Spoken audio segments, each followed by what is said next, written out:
Un an se sont écoulés, voilà, un an est passé, l'eau a coulé sous le pont, un an après le coup d'État du 5 septembre. Quel regard Respublica, voilà, porte sur la gouvernance minière en Guinée? Nous posons la question en compagnie de nos invités, notamment M. Oumar Totia Bari, déjà dans ce studio. Et si tout va bien, voilà, le temps pour Mamadou Touré de joindre notre second invité, M. Kemoko Touré, qui sera avec nous au téléphone tout au long de cette émission. Alors, M. Bari, je le disais tout à l'heure, un an après le coup d'État du 5 septembre, l'eau a coulé sous le pont. Quel regard portez-vous sur la gouvernance minière en Guinée? Je tiens d'abord à rendre hommage à Kemoko Touré. Oui. Il m'a fait l'honneur de préfacer le livre que j'ai écrit sur la compagnie des bauxites de Guinée avec une très belle plume. Donc, c'est une grande personnalité dans le secteur minier à consulter. Alors, nous profitons de l'occasion puisqu'il est déjà avec nous et pour lui dire bonsoir. Bonsoir, M. Touré. Oui, bonsoir monsieur. Bienvenue sur FIM FM. Je rappelle que vous êtes un ancien directeur de la compagnie des bauxites de Guinée, un expert dans le secteur minier. Voilà, et vous avez entendu Monsieur Bari Oumar Totia qui vous rendait cet hommage en direct sur la radio FIM FM. Alors, puisque vous êtes là, il était en train, la question qu'on lui a posée, on va lui laisser répondre et derrière, vous allez réagir sur la même question de savoir quel regard portez-vous, Monsieur Bari, sur la gouvernance minière en Guinée un an après la prise du pouvoir par le CNRD. Le bilan, il est très mitigé quand même depuis le 5 septembre 2021. Oui. On a eu de grandes décisions qui ont été prises, des décisions quand même qui ont fortement bouleversé le secteur minier. Parfois des décisions très audacieuses, notamment celles portant sur les questions des raffineries. C'est une question qui se pose dans notre secteur depuis l'indépendance, mais aussi la question du prix des références sur la bauxite. Donc ce sont des grandes décisions qui ont été prises, mais qui souffrent quand même d'applicabilité. Voilà, c'est quand même un fait très notoire. Alors, Monsieur Touré, est-ce que vous trouvez aussi, comme Monsieur Bari, que le bilan dans le secteur minier, voilà, la gouvernance minière est mitigée? Mais je disais que pour le moment, il n'y a pas de réel bilan, puisque le CNRD n'a pas réellement lancé d'opérations d'attribution massive de concessions, de signature de contrats miniers, en tout cas contrats de bauxite. Ok.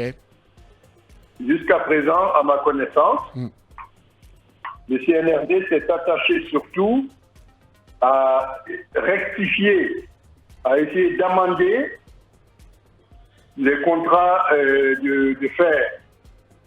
Les contrats qui ont été signés dans le cadre du fer, puisque la Guinée y avait très peu d'intérêt. Donc c'est plutôt, j'allais dire, une attitude positive. Je ne sais pas si le résultat final sera positif, mais en tout cas, je pense que au moins le CNRD aura pris conscience qu'il y avait quelque chose qui devait être fait au niveau des contrats qui ont été signés dans ce domaine pour que la Guinée puisse avoir une présence et une voix au chapitre. Alors, en revanche, oui. Allez-y. Non, je dis ce qu'il faut en revanche faire, c'est s'assurer pour les prochains contrats miniers. C'est se préparer à la négociation sur ces contrats.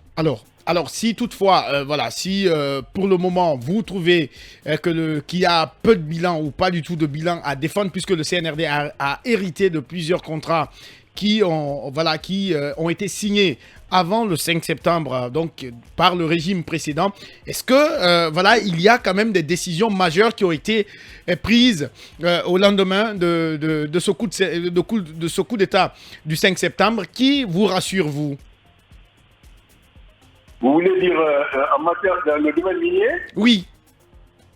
Ben, c'est la volonté politique qui s'est exprimée dans le cadre du contrat concernant le Mont Nimba.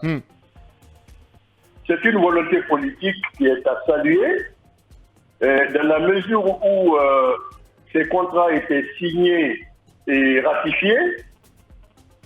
et le CNRD s'est battu pour limiter les effets négatifs pour la Guinée en ramenant la Guinée dans les partenariats, je pense que cela est à saluer.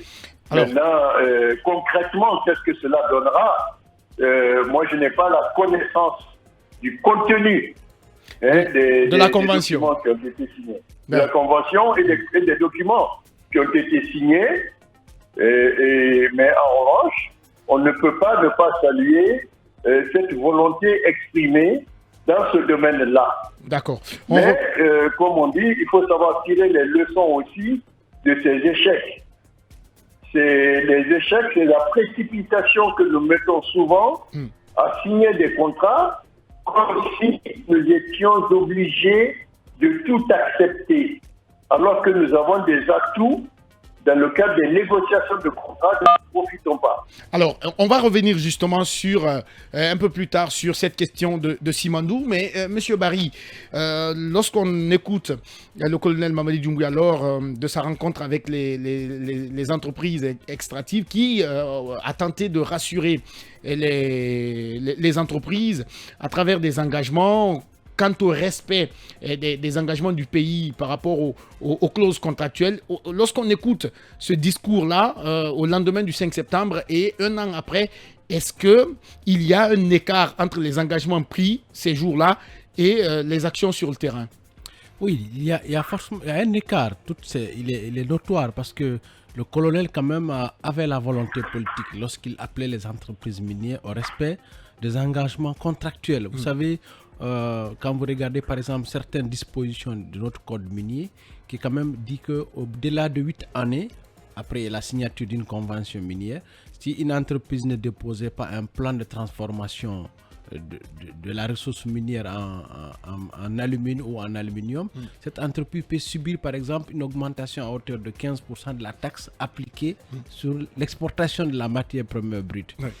Donc, c'est des dispositions quand même qui n'ont pas fait l'objet d'application. Donc, il y a énormément de positions sur lesquelles aujourd'hui la Guinée peut agir quand même pour amener ces entreprises minières à aller vers la transformation de ces ressources minières. Mais est-ce que ces leviers ont été suffisamment exploités depuis des années? Je pense que ce n'est pas le cas. On est resté juste au niveau des annonces des grandes décisions. Alors, on a annoncé les grandes décisions. Ça, c'est ce que les entreprises devraient justement faire. Mais Mamadi Doumbouya s'est aussi engagé à respecter les clauses par les autorités guinéennes. Qu'en est-il? Oui, vous savez quand même la première difficulté, M. Touré venait de le rappeler, c'est le fait qu'on n'a pas rendu public l'accord cadre.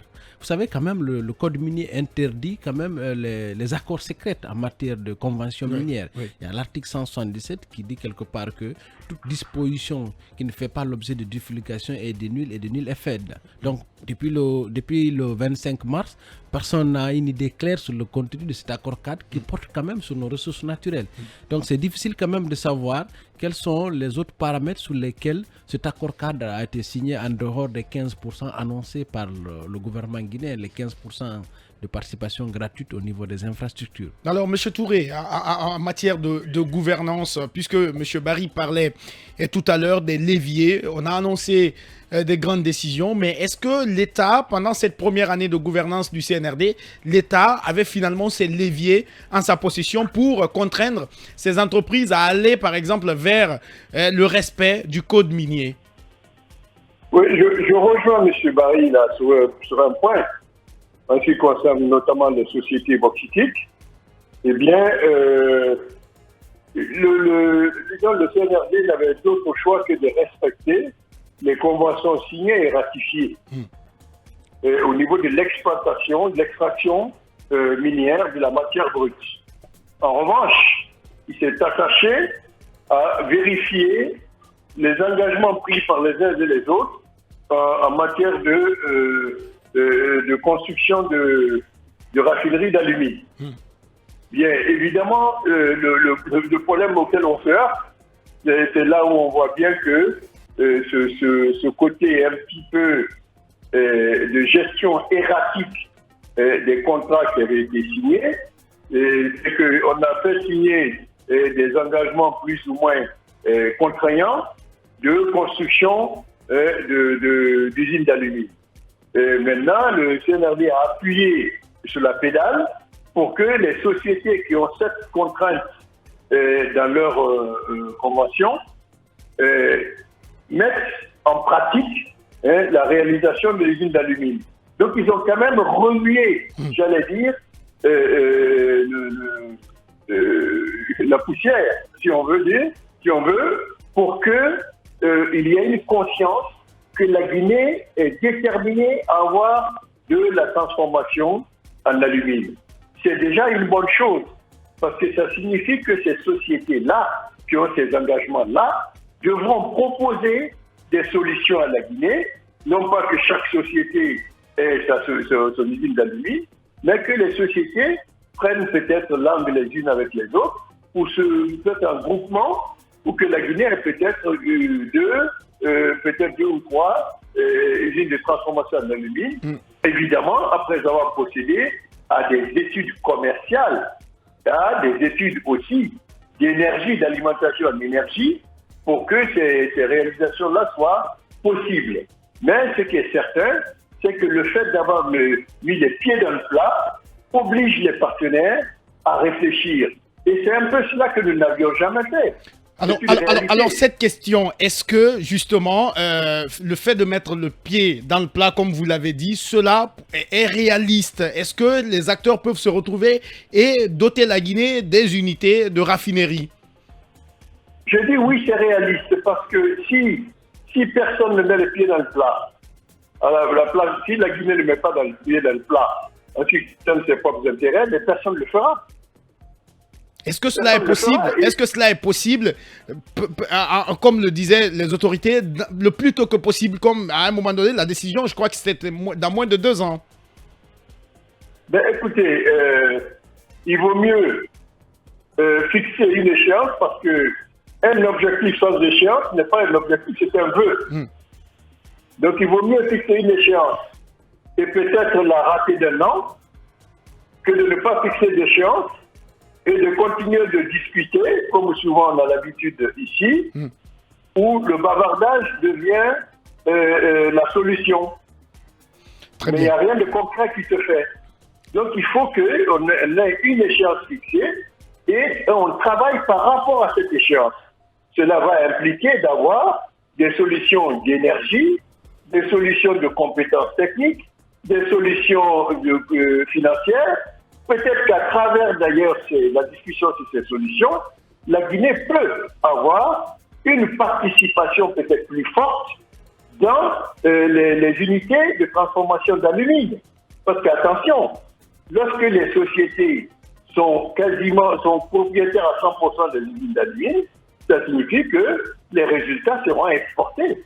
Donc il faut que la société, les Guinéens trouvent aussi des moyens de venir en tant qu'investisseurs, en tant que co-investisseurs dans ces usines d'aluminium, pour que la valeur ajoutée d'abord soit importante ici, mais aussi que le retour sur investissement soit partagé.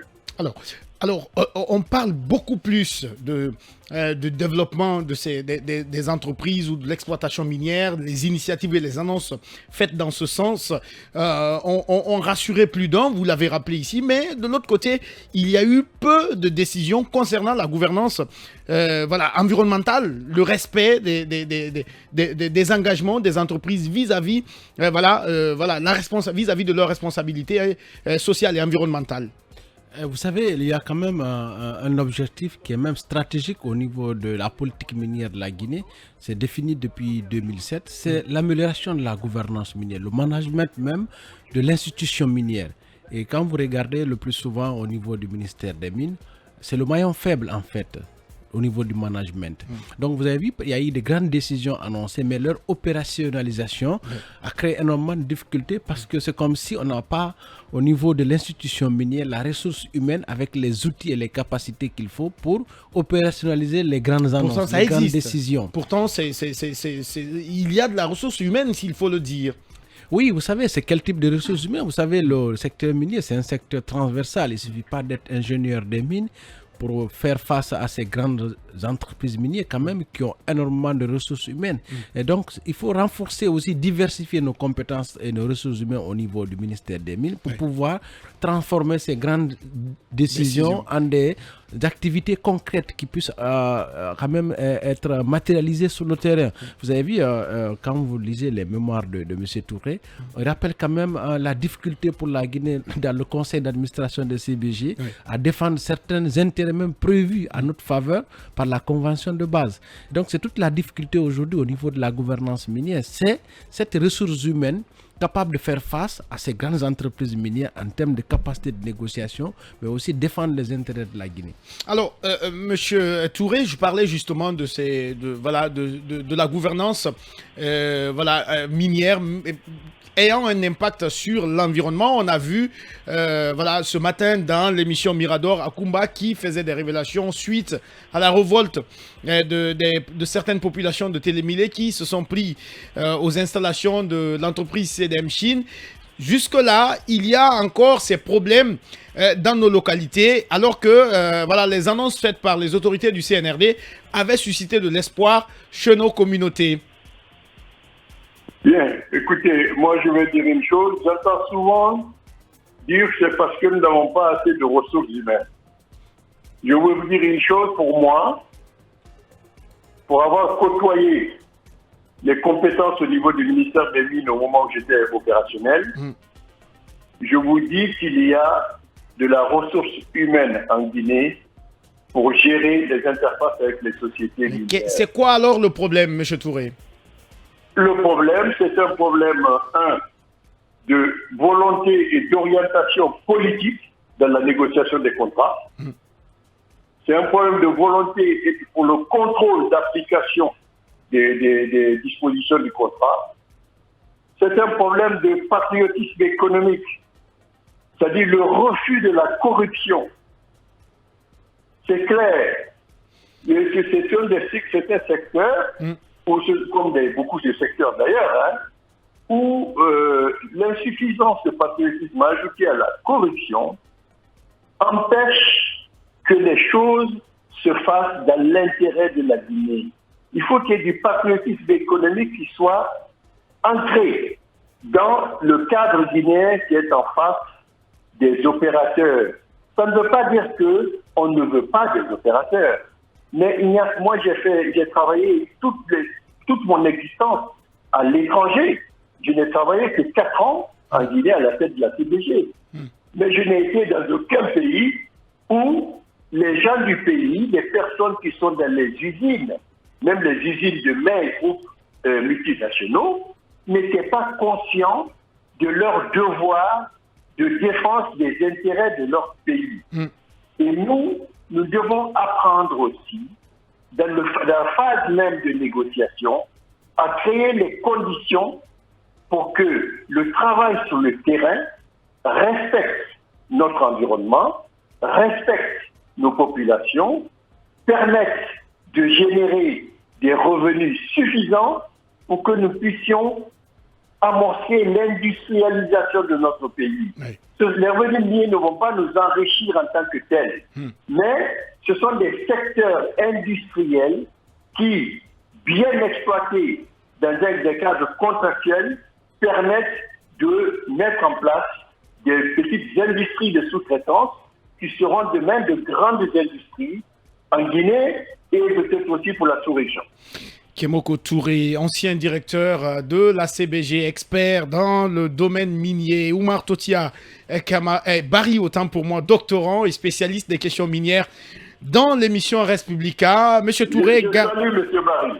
Voilà. Salut, monsieur Barry. Il vous salue. Restez, gardez la ligne. On va aller en pause pour nos réclames et les infos sur Film FM. Derrière, on enchaîne avec la seconde partie de cette émission Respublica.